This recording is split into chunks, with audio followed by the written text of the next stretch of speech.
Capítulo 6 Sobre o nascimento de Kumiko Okada e Noburo Vataya. Como sou filho único, não consigo entender direito os sentimentos que unem irmãos e irmãs adultos que levam vidas independentes. Toda vez que tocamos no assunto de Noburo Vataya, Kumiko faz uma expressão meio esquisita, como se por distração tivesse mordido algo com gosto estranho. Apesar disso, não consigo decifrar ao certo que tipo de emoção se esconde por trás do seu rosto. Kumiko sabe que não sinto muita simpatia pelo seu irmão e acha isso normal. Ela também não considera Noburo Vataya uma pessoa das mais agradáveis. Se não existisse o laço de sangue entre eles, provavelmente nunca trocariam uma palavra. Só que ele é irmão mais velho de Kumiko, o que torna as coisas um pouco mais complicadas. Nos últimos tempos, Kumiko quase nunca se encontra com Noburo Vataya. Quanto a mim, não tenho mais contato com a família da minha esposa. Como já disse, ao fim de um desentendimento com o pai de Kumiko, cortamos definitivamente relações. Tivemos uma discussão feia. Poderia contar nos dedos as pessoas com quem me desentendi na vida, mas quando começo a discutir, levo a sério e não consigo parar no meio. Ainda assim, depois que disse tudo o que tinha para dizer ao pai de Kumiko, não senti raiva dele, curiosamente. Senti apenas que estava por fim livre do fardo que tinha sido obrigado a carregar por tanto tempo. Não guardei rancor nem ódio. Até comecei a achar que a vida do meu sogro, por mais repugnante e tola que parecesse aos meus olhos, tinha sido dura, de certa maneira. Eu disse a Kumiko: nunca mais vou visitar seu pai e sua mãe. Se você quiser se encontrar com eles, é um direito seu e não vou me opor de maneira alguma. Porém, Kumiko também não quis mais se encontrar com eles. Não, tudo bem. Até hoje eu visitava minha família mais por obrigação do que por desejo, respondeu ela. Na época, Noburo Vataya já tinha voltado a morar com os pais, mas não interferiu em nada na minha discussão com meu sogro, nem tomou partido, apenas se afastou. Não era novidade. Noburo Vataya não tinha nenhum interesse por mim e só trocava meia dúzia de palavras comigo quando era inevitável. Por isso, quando parei de frequentar a casa da família de Kumiko, não tinha mais motivo para me encontrar com Noburo Vataya. Kumiko também não tinha mais nenhum motivo para ver o irmão. Os dois viviam ocupados e a relação entre eles não era muito próxima. Apesar disso, Kumiko liga de vez em quando para a universidade para falar com o irmão, que também liga de vez em quando para o trabalho dela. Ele nunca liga para a nossa casa. Hoje falei com meu irmão. Ou, hoje meu irmão ligou para o meu trabalho, relata ela. Mas não sei o teor das conversas. Não pergunto e ela também não me conta, salvo em caso de necessidade. Não que eu tenha interesse pelo conteúdo da conversa entre eles, ou que me incomode que minha esposa converse com o irmão no telefone. Não, apenas não entendo direito, para ser sincero. Não consigo entender o que duas pessoas com tão pouco em comum podem conversar ao telefone. Nem consigo entender se a relação só se torna possível por conta dos laços de sangue. A diferença de idade entre Noburo Vataya e minha esposa é de 9 anos. Além disso, durante parte da infância, Kumiko fora criada pelos avós paternos, o que talvez explicasse a ausência perceptível de intimidade entre os irmãos. Noburo Vataya não era o único irmão de Kumiko. Havia uma menina entre os dois, 5 anos mais velha do que a minha esposa. Portanto, eram 3 irmãos. Quando Kumiko tinha 3 anos, foi enviada da casa dos pais em Tóquio para Niigata, no norte do Japão, para morar com os avós. Em Niigata, ela foi criada pela avó. Como Kumiko tinha saúde frágil, acharam que ela ficaria melhor no interior, onde o ar é mais puro. Essa foi a explicação que recebeu dos pais mais tarde, mas não se conformou. Afinal, ela não tinha uma saúde frágil. Nunca contraíra uma doença grave, nem se lembrava de ter sido tratada com cuidado especial no interior. Acho que foi só uma desculpa, dizia Kumiko. De acordo com revelações posteriores de um parente, havia uma grande e duradoura desavença entre a mãe e a avó de Kumiko. A criança teria sido criada em Niigata como uma espécie de acordo temporário entre as duas. Ao entregarem por um tempo a filha caçula, os pais de Kumiko tentavam acalmar a ira dessa avó que com a neta por perto tinha uma prova concreta dos laços com o filho, ou seja, com o pai de Kumiko. Minha esposa foi uma espécie de refém em uma briga de família. Além do mais, como meus pais já tinham outros 2 filhos, não viam grande dificuldade em entregar por um tempo a criação da caçula para a avó. Acrescentou Kumiko. Acho que não tinham a intenção de me abandonar, mas não pensaram muito a fundo e imaginaram que essa ausência temporária não traria problemas, já que eu ainda era pequena. Em vários sentidos, essa deveria ser a melhor solução para todos. Você consegue acreditar nisso?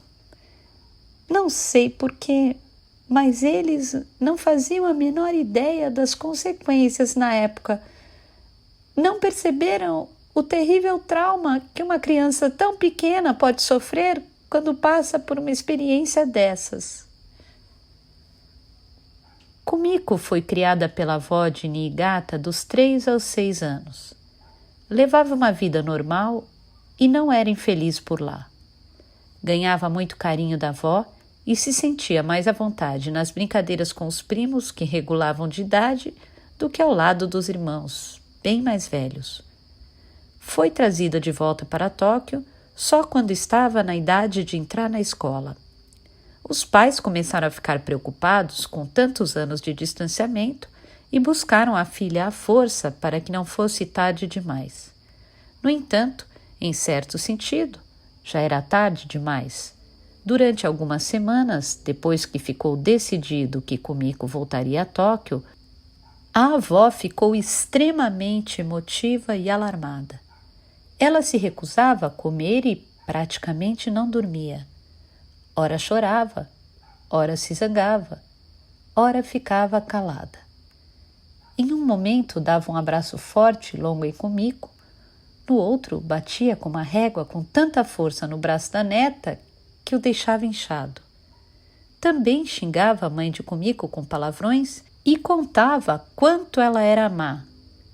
Às vezes falava para a neta: "Fique, prefiro morrer a deixar de ver você." Às vezes vociferava: "Não quero mais ver você, suma logo da minha frente." Ela até tentou enfiar a ponta de uma tesoura no próprio pulso. Como Kumiko não era capaz de entender o que estava acontecendo ao seu redor, fechou o coração temporariamente para o mundo exterior. Parou de pensar e de esperar algo. A situação ultrapassava muito a sua capacidade de absorção. Kumiko fechou os olhos, tampou os ouvidos e parou de pensar. Ela praticamente não guarda lembranças dessa época que durou alguns meses. Diz que não se recorda do que aconteceu nesse tempo. De qualquer forma, quando se deu conta, já estava no novo lar. No lar que deveria ter sido seu desde sempre, ao lado dos pais e dos irmãos mais velhos. Só que aquele não era o seu lar, apenas um ambiente novo. Kumiko não entendia porque tinha sido afastada da avó e trazida para Tóquio, mas sabia intuitivamente que não voltaria mais a ter a vida que levava em Niigata. Já o novo ambiente, o novo mundo, estava além da compreensão de Kumiko, na época com apenas 6 anos, porque era completamente diferente do mundo em que vivia até então. Mesmo o que parecia igual, funcionava diferente. Ela não era capaz de compreender os valores e os princípios que formavam esse novo mundo. Nem sequer conseguia participar das conversas da nova família. Nesse novo ambiente, Kumiko se transformou em uma menina calada e mal-humorada. Não havia ninguém em quem podia confiar ou se apoiar incondicionalmente. Mesmo nas poucas vezes em que ficava no colo da mãe ou do pai, não se sentia à vontade, pois o cheiro deles era desconhecido para ela e causava grande mal-estar. Havia momentos em que chegava a odiar aquele cheiro. A única pessoa com quem conseguia se abrir um pouco era a irmã mais velha. Os pais não sabiam como lidar com a irritação da caçula, e o irmão mais velho mal prestava atenção nela. Apenas a irmã mais velha tinha consciência de que Kumiko estava confusa e perdida em meio à solidão. Ela tomou conta de Kumiko com paciência, dormia no mesmo quarto e aos poucos passou a conversar com a irmã mais nova. Lia livros para ela, a levava à escola e, na volta, ajudava com as lições de casa. Quando Kumiko ficava chorando horas a fio, sozinha no canto do quarto, ela se aproximava e a abraçava sem falar nada. Ela se esforçou como podia para ajudar Kumiko a se abrir. Por isso, se não tivesse morrido de intoxicação alimentar 1 ano depois que Kumiko voltou para casa, muitas coisas teriam sido bem diferentes. Se minha irmã fosse viva, acho que a nossa família estaria se dando um pouco melhor. Ela estava apenas no 6º ano do primário, mas já era uma espécie de suporte para a família. Se não tivesse morrido, acho que a gente seria um pouco mais normal hoje. Pelo menos eu conseguiria ter um pouco mais de esperança. Você me entende, não é? Desde que ela morreu, sempre carreguei um sentimento de culpa em relação a todos. Pensava, por que minha irmã? Por que não eu? Afinal, para que servia a minha vida? Eu não era útil para ninguém, não conseguia alegrar ninguém. Meus pais e meu irmão sabiam que eu me sentia culpada, mas nunca me dirigiam uma só palavra de carinho. Pelo contrário, sempre falavam da minha irmã morta quando tinham oportunidade. Falavam como ela era bonita, inteligente e querida e carinhosa e como tocava bem piano. Sabe, eu também fui obrigada a ter aulas de piano, porque depois que minha irmã morreu, o piano de cauda ficou abandonado. Só que eu não tinha nenhum interesse em tocar piano. Sabia que não conseguiria tocar tão bem quanto ela e não queria ficar mostrando toda hora que era inferior a ela em tudo. Sem contar que eu não podia nem queria ocupar o lugar dela. Mas eles não me deram ouvidos. Ninguém quis saber o que eu tinha para falar. Por isso, não suporto nem ver piano hoje, muito menos alguém tocando. Quando ouvi essa história, fiquei com raiva da família de Kumiko, pelo que fizeram com ela, pelo que não fizeram por ela. Ainda não éramos casados, tínhamos nos conhecido há pouco mais de 2 meses. Era uma manhã silenciosa de domingo e estávamos na cama. Ela me contou sua infância devagar, ponto por ponto, como se desatasse todos os nós de uma corda. Era a primeira vez que ela se abria comigo por tanto tempo. Até aquele momento, eu ignorava quase tudo da família e da infância dela. De Kumiko, só sabia que ela era calada, gostava de desenhar, tinha cabelo liso e bonito e 2 pintas nas costas acima da escápula direita, e que eu era o seu primeiro homem. Enquanto me contava essas coisas, Kumiko chorou um pouco. Eu entendia muito bem como ela se sentia e a abracei fazendo cafuné. Se minha irmã fosse viva, você gostaria dela. Com certeza. Todos gostavam dela logo de cara, disse Kumiko. Talvez, respondi.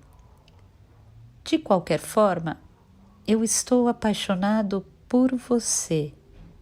Sabe, é simples. Gosto de você. E sua irmã não tem nada a ver com isso. Kumiko ficou calada por um tempo, pensando em alguma coisa em silêncio. Eram 7:30 de uma manhã de domingo e todos os sons pareciam vazios e suaves. Ouvi os pombos andando no telhado do apartamento e, bem ao longe, alguém chamar um cachorro. Kumiko ficou observando o mesmo ponto no teto por muito tempo. Você gosta de gatos? Kumiko me perguntou. Gosto muito. Sempre tive gatos na infância. Sempre brincava com eles e até dormíamos juntos. Que ótimo! Quando eu era criança, sempre quis ter um gato, mas não me deixavam. Minha mãe não gostava de gatos. Em toda a minha vida, nunca pude ter nada do que queria. Nunca! É inacreditável, não é? Você não pode imaginar como é levar uma vida assim. Quando você se acostuma, passa aos poucos a não saber mais o que quer de verdade. Eu segurei a mão dela. Talvez tenha sido assim até agora, só que você não é mais criança e tem o direito de tomar as próprias decisões e refazer a sua vida. Se quer ter gatos, basta escolher a vida certa para se ter gatos. É simples. Você tem esse direito, não é mesmo? Kumiko ficou me observando em silêncio. É, concordou ela. Alguns meses depois, Kumiko e eu começamos a falar de casamento. Se Kumiko teve uma infância problemática e difícil, Noburo Vataya teve uma infância pouco comum em outro extremo. Os pais cobriam o único filho homem de amor excessivo, mas além dos mimos, faziam também muitas cobranças. O pai tinha a crença de que em uma sociedade como a japonesa, o único modo de levar uma vida decente era tirando notas um pouco melhores que a dos outros e passando por cima do maior número possível de pessoas. Ele acreditava de verdade nisso, cegamente. Logo depois que me casei com Kumiko, ouvi isso da própria boca do meu sogro. Ele dissera que não existia igualdade entre as pessoas, que as escolas ensinam que as pessoas são iguais, mas isso não passava de fachada, de conversa fiada, que o Japão é um estado democrático em sua estrutura, mas ao mesmo tempo tinha uma sociedade de classe extremamente competitiva com o predomínio da lei do mais forte.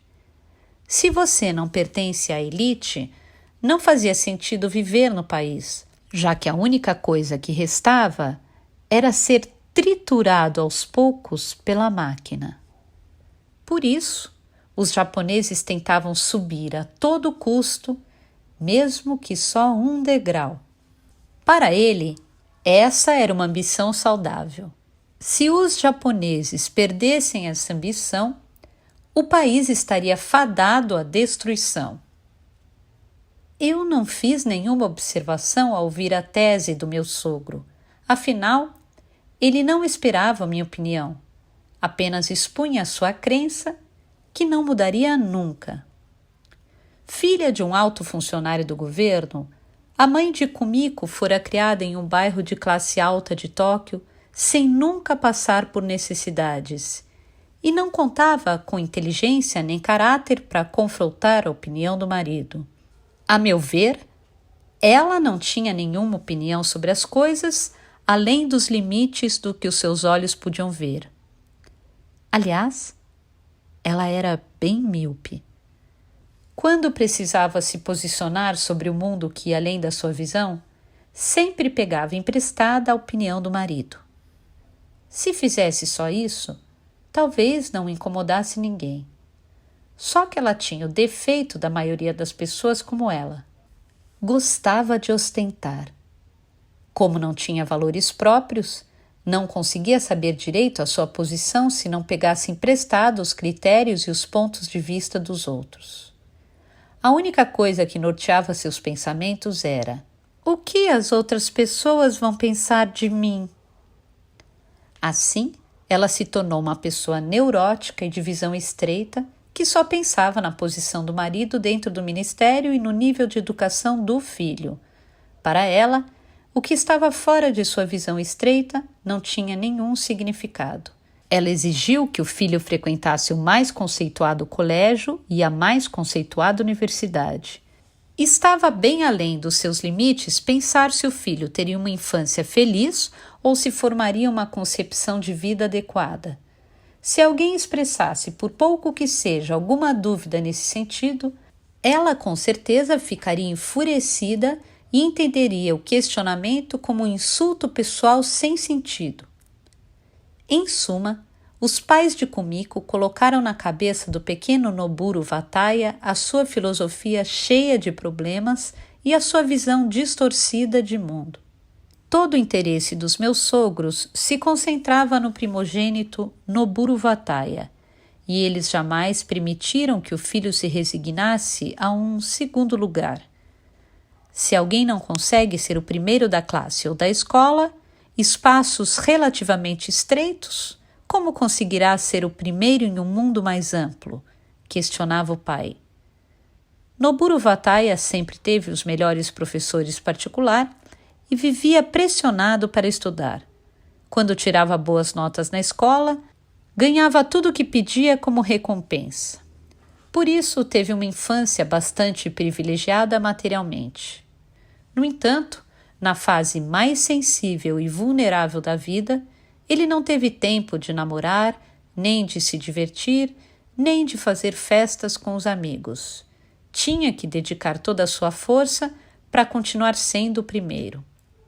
Não sei se Noburo Vataya gostava ou não desse tipo de vida, e Kumiko também não sabe. Ele não era o tipo de pessoa que se abria com a irmã, nem com os pais, nem com ninguém.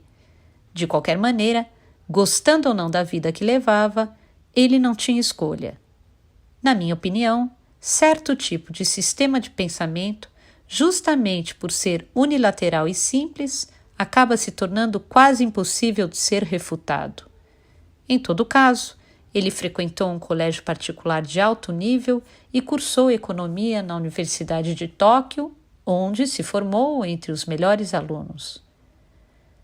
Seu pai esperava que ele se tornasse funcionário público ou entrasse em uma grande empresa privada depois de se formar, mas ele preferiu seguir carreira acadêmica e se dedicou à pesquisa. Noburo Vataya não era bobo. Sabia que se daria melhor permanecendo no mundo onde a capacidade intelectual individual era mais valorizada do que trabalhando em grupo e fazendo parte do mundo real.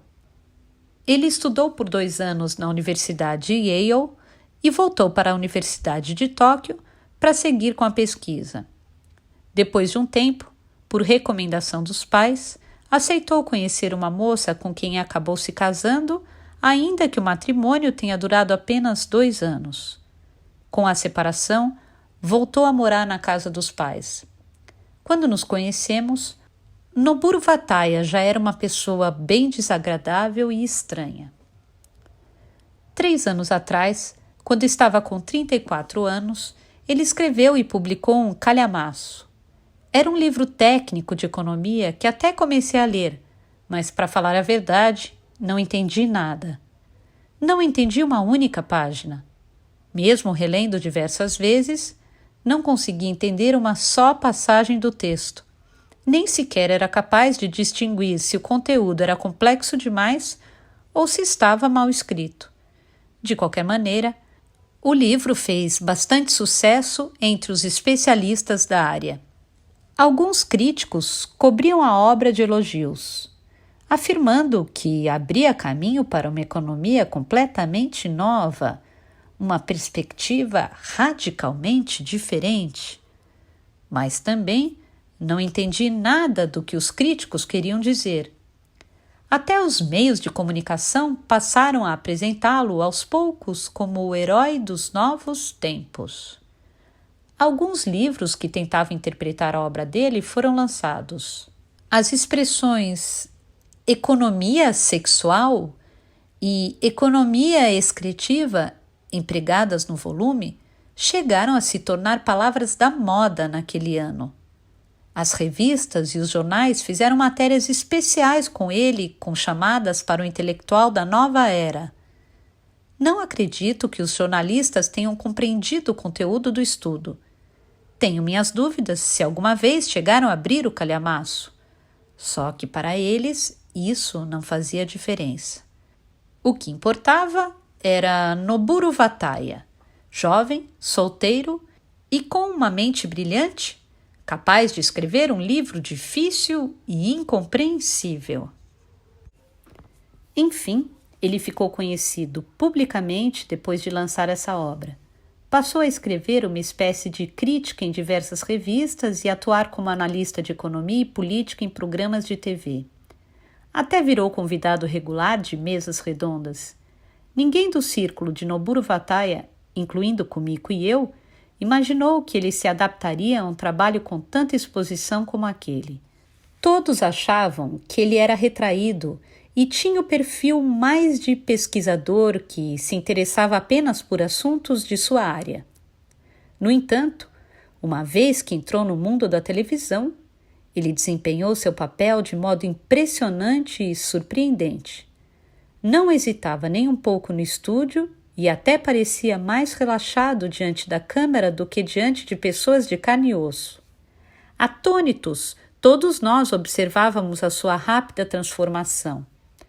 No ar, Noburo Vataya vestia um terno bem cortado que logo de cara dava a notar que era caro, uma gravata que combinava perfeitamente com o terno e os óculos elegantes com armação de casco de tartaruga. O corte de cabelo também era moderno.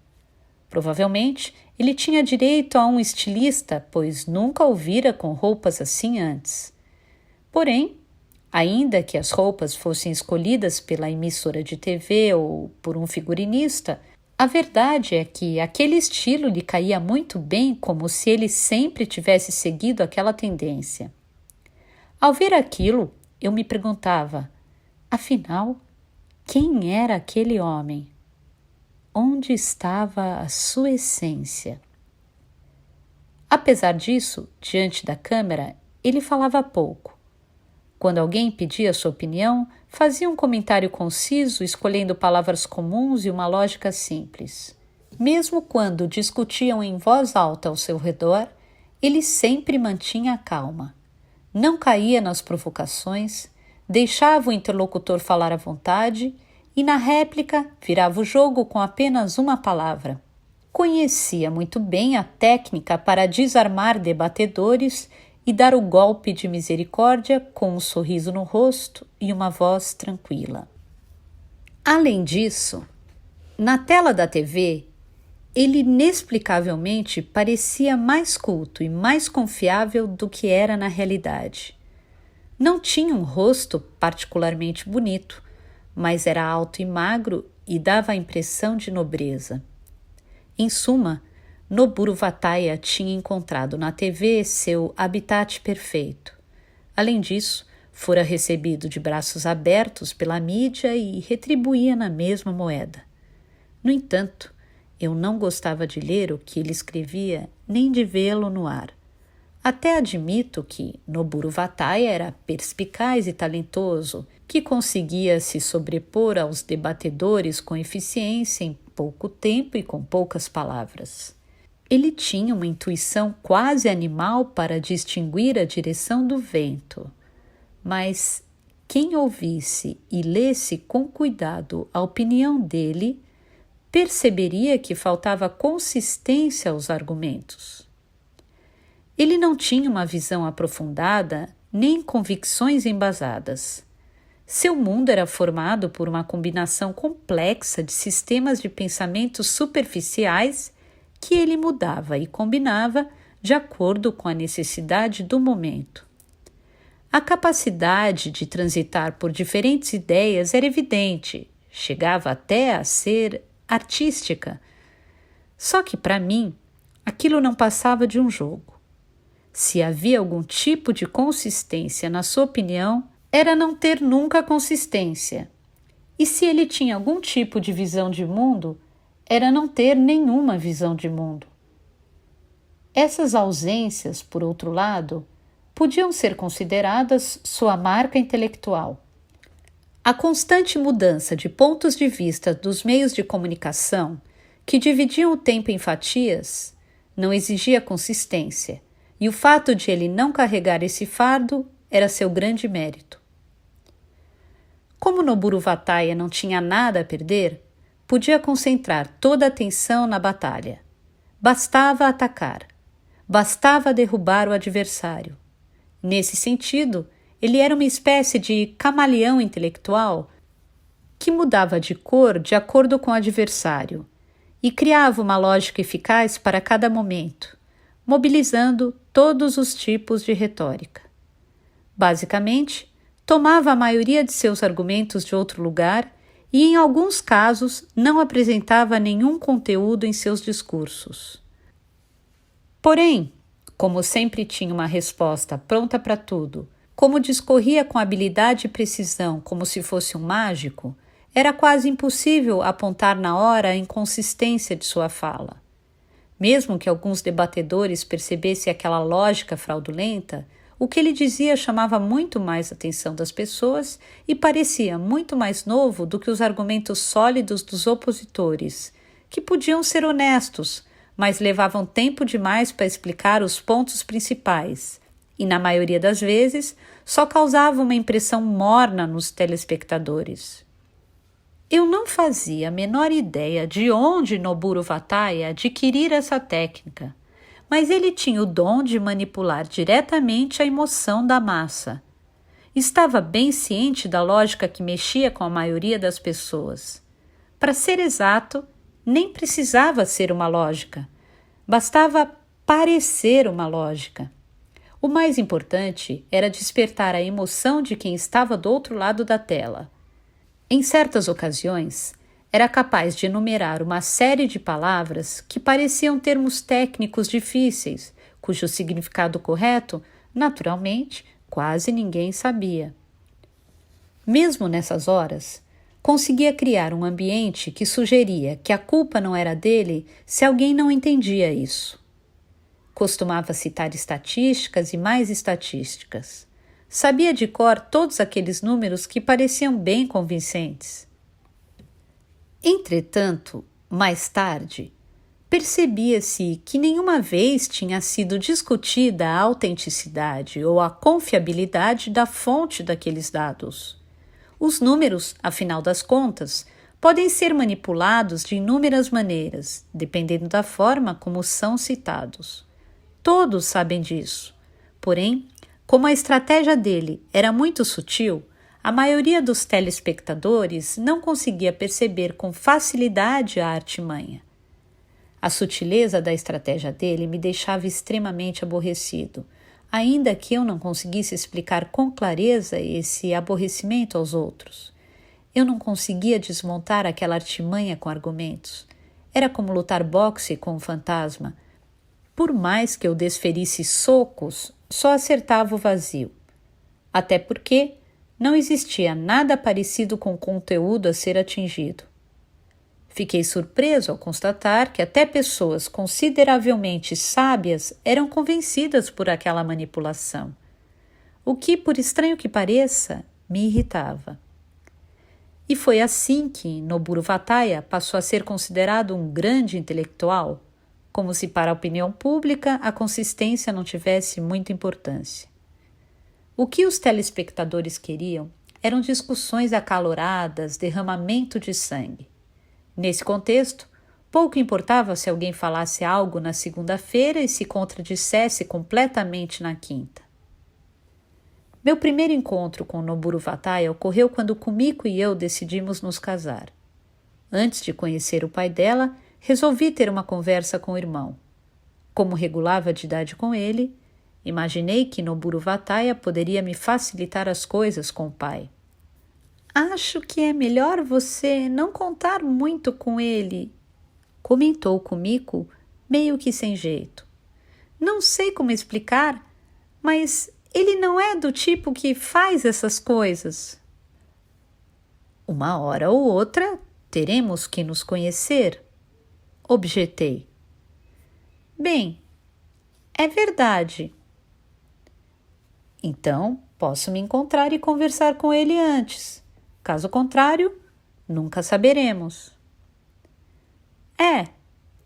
Talvez você tenha razão. Quando telefonei, Noburo Vataya não pareceu muito empolgado com a ideia de um encontro. Agora, se você faz tanta questão, posso arranjar uma meia horinha, sugeriu ele. Combinamos então em um salão de chá perto da estação Oshanomizu. Na época, ele era assistente na universidade. Não havia publicado nenhum livro e tinha uma aparência em nada digna de elogio. Os bolsos da jaqueta estavam folgados, como se tivessem guardado aquelas mãos por um tempo longo demais. E o cabelo estava muito comprido, como se a hora do corte já tivesse passado umas 2 semanas antes. A camiseta polo mostarda e a jaqueta de tweed cinza azulado não combinavam nem um pouco. Em suma, tinha a aparência desses assistentes sem dinheiro que a gente costuma ver nas universidades. Embora à primeira vista estivesse com olhos sonolentos como os de quem passara a manhã inteira na biblioteca fazendo consultas, observando com mais atenção, era possível perceber uma luz penetrante e fria em seu olhar. Eu me apresentei e disse que pretendia me casar com Kumiko em breve. Abri o jogo tentando ser o mais sincero possível. Trabalho num escritório de advocacia, mas, para ser franco, não é o emprego dos meus sonhos. Ainda estou buscando trilhar o meu caminho, confessei. Talvez seja quase uma imprudência alguém como eu querer pedir a mão de sua irmã em casamento, mas amo Kumiko e acredito que posso fazê-la feliz. Tenho certeza de que posso oferecer apoio e amparo a ela e vice-versa. Aparentemente, porém, Noburo Vataya não entendeu quase nada do que eu disse. Ele ouviu tudo de braços cruzados sem responder. Mesmo depois que parei de falar, ele permaneceu imóvel por um tempo. Parecia pensar em outra coisa em silêncio. No começo, sentia um mal-estar diante dele, mas imaginava que aquilo estivesse ligado à própria situação. Com certeza, não é muito natural anunciar para um desconhecido que você pretende se casar com a irmã mais nova dele. No entanto, depois de um momento, o que eu sentia passou de mal-estar a repulsa, como se uma coisa estranha com cheiro podre aos poucos crescesse dentro de mim. Não que ele tivesse falado ou feito algo para estimular aquilo. Não, O que me causava repugnância era o próprio rosto de Noburo Vataya. Intuitivamente, senti que aquele rosto estava coberto por uma máscara. Havia algo errado ali. Tinha a impressão de que aquele não era o verdadeiro rosto dele. Tudo o que eu queria era levantar da cadeira e ir embora, mas como já tinha começado a falar, não podia voltar atrás. Por isso, continuei sentado, tomei o café morno e esperei que ele dissesse alguma coisa. Para ser sincero, começou ele com voz fraca e baixa, não entendi direito o que você acabou de falar e acho que é algo que não me interessa muito. Tenho outras prioridades que você provavelmente não entende e nem se importa. Resumindo, se você e Kumiko querem se casar, eu não tenho direito nem motivo para ser contra. Não vou me opor. Isso seria impensável. Mas gostaria que você não esperasse mais nada de mim. Aliás, e isso é o mais importante para mim, gostaria que você não tomasse mais o meu tempo. Em seguida, lançou um olhar para o relógio de pulso e se levantou. Tenho a impressão de que ele não empregou exatamente essas palavras, mas não consigo me lembrar com clareza. Ainda assim, sem dúvida que ele foi o recado, um recado sucinto e direto, sem entrelinhas. Compreendi o que ele quis dizer e entendi de modo geral a impressão que ele tivera de mim. Assim, nos despedimos. Depois que ele se tornou meu cunhado, tive, vez ou outra, a oportunidade de trocar algumas palavras com o Noburo Vataya, mas acredito que não posso chamá-las de conversa. Como ele mencionou, não havia nada parecido com uma afinidade entre nós. Por isso, por mais que trocássemos algumas palavras, nunca seria um diálogo. Era como se falássemos idiomas completamente diferentes. Se Eric Dolphy tentasse explicar para o Dalai Lama, no leito de morte, por meio da melodia do clarinete baixo, a importância de escolher um bom óleo de motor, a conversa com certeza teria sido mais benéfica e eficaz do que as palavras trocadas entre mim e Noburo Vataya. Quase nunca me deixo abalar emocionalmente por muito tempo por causa do contato com outras pessoas. Claro que fico bravo ou irritado com alguém depois de passar por uma situação desagradável. Mas esse sentimento não perdura. Tenho a capacidade de separar bem a minha vida e a existência dos outros, como se eles pertencessem a campos completamente isolados. Não vejo problema em chamar de capacidade, porque, sem querer me gabar, está longe de ser algo fácil. Quando fico aborrecido ou irritado, coloco o alvo desse sentimento em um campo isolado, em algum lugar sem relação comigo. Penso mais ou menos assim. Tudo bem, estou aborrecido ou irritado neste momento, mas já afastei a causa desse sentimento para um campo distante. Vou verificar e analisar a questão mais tarde com calma. E assim congelo temporariamente minhas emoções. Mais tarde, descongelo e verifico a situação com calma, tentando resolver o problema.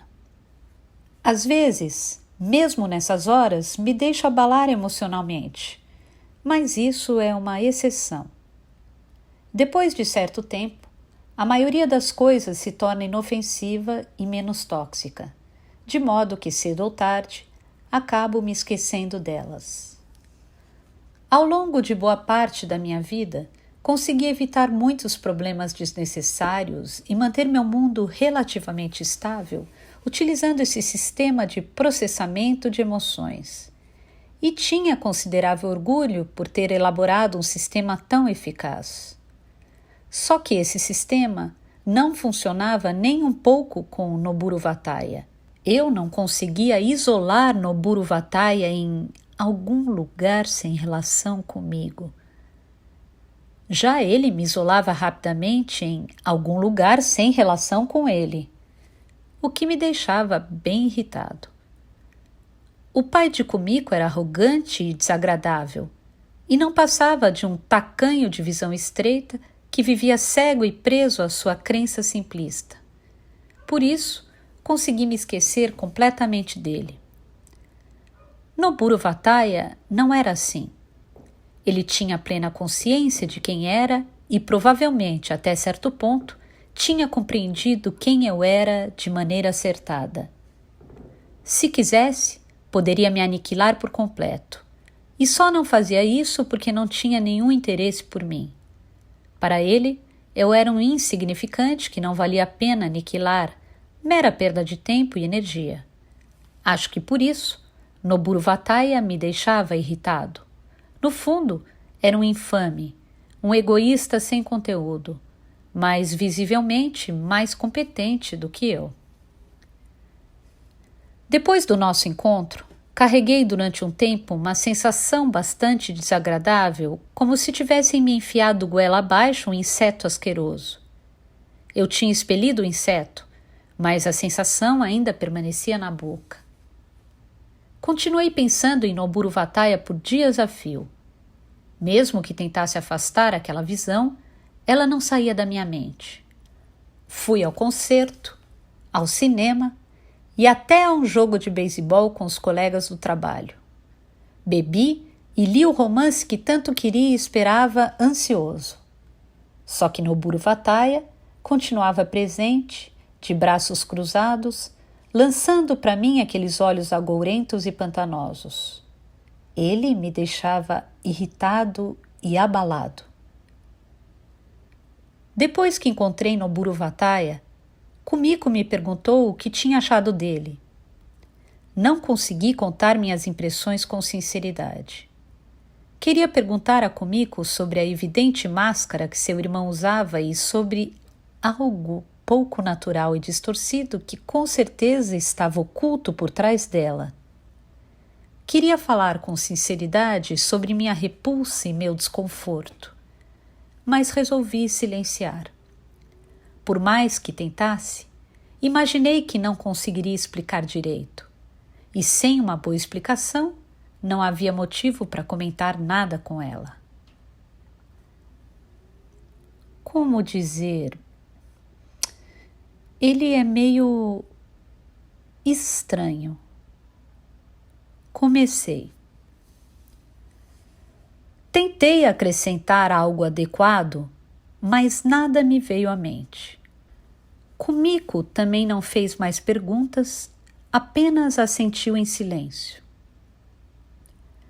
Os meus sentimentos em relação a Noburo Vataya praticamente não mudaram desde esse primeiro encontro. E continuo experimentando a mesma irritação por ele. Carrego essa sensação sempre comigo como um estado febril. Curiosamente, embora eu não tenha aparelho de TV em casa, toda vez que olho para uma tela de TV em algum lugar, acabo encontrando sem querer Noburo Vataya fazendo algum comentário.